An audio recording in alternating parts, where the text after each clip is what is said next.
Hey guys, welcome back to Critical Flick. Today I'll be reviewing Greyhound from Apple Plus. Greyhound is the story of a Navy captain played by Tom Hanks, and he is tasked with the mission of being the escort for a huge convoy mission of merchant ships and other supply ships that are crossing the Atlantic trying to supply the Allied troops during World War II. And during this whole escort mission, they are being hunted by German U-boats that are constantly lurking beneath the surface, and I think that's something that really elevates the movie to another level is the constant tension that's being built throughout the movie because you can't see the enemy that's stalking you. You just see little blips on a radar, little glimpses just above the water, and that ratchets it up to another level. It reminds me something of the similar effect that is used in a movie like Jaws or any other movie where you have this evil force just hunting you, stalking you, and you have to do anything you can to stop it. And the fact that it's taking place in a real world event, a real world scenario, makes it that much more compelling. I know the film is not based on actual events. It is in the framework of a similar battle that took place during World War II, but it's based off a novel that is fictionalized. So I do like that you're able to get some more dramatic effects to it.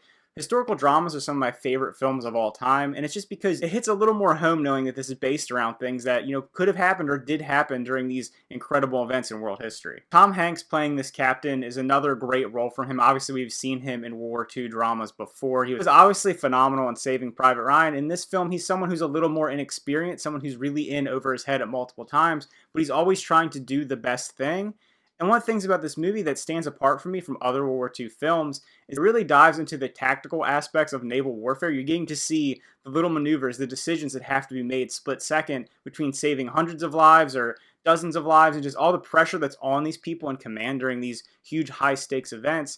And they do that really well. Maybe that takes away from a little bit of the action hero style films that we see sometimes around these scenarios. But you get to dive more into someone who is a regular person commanding these world and life-changing events. The only aspect of the film where I feel it falls a little bit short for me is the visual effects. I think when they're actually in the battleships or you're seeing some of the things more up close, it looks better. But the distant shots of them, especially the water splashing up, it doesn't look amazing. It doesn't look bad. Don't get me wrong. It's not horrible by any means, but it's not to the caliber of some of these huge, big blockbuster films we've seen before. But it definitely is solid. They do try to make up for that in different ways.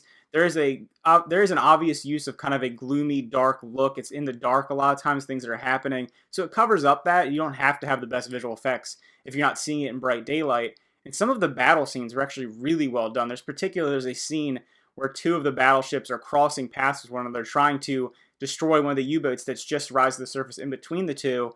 And I think that looked really good. They really built some tension there. This movie constantly is building tension, like I said. They even do it with the score. There you hear that blipping, the tick of the radar, them just calling out where these things are mixed with these orchestral swells. And even some nautical sounds. You get a little bit of almost like a marine life sound in the background of some of the shots, and it really adds to the atmospheric value of the film. So overall, if I were to rate this movie, I would give it an 8 out of 10. I thought it was really well done. It is probably the best thing that I've watched personally on Apple Plus. Some of their content has been hit or miss for me. It's a little shallow, but this one definitely felt like something that was worthy of getting the platform, in my opinion. Another solid outing from Tom Hanks, another solid outing from everyone involved in the film, honestly, and I can't wait to see more from these studios.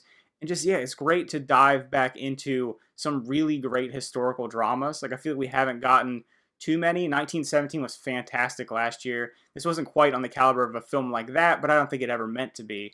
But I do like this movie and definitely think it's something you should check out if you can. So again, thanks for watching. Remember to like and subscribe, and let me know what you thought about the film. Let me know what you think about Apple Plus in general. Has this been your favorite thing? Are you excited for more things coming down the pipeline?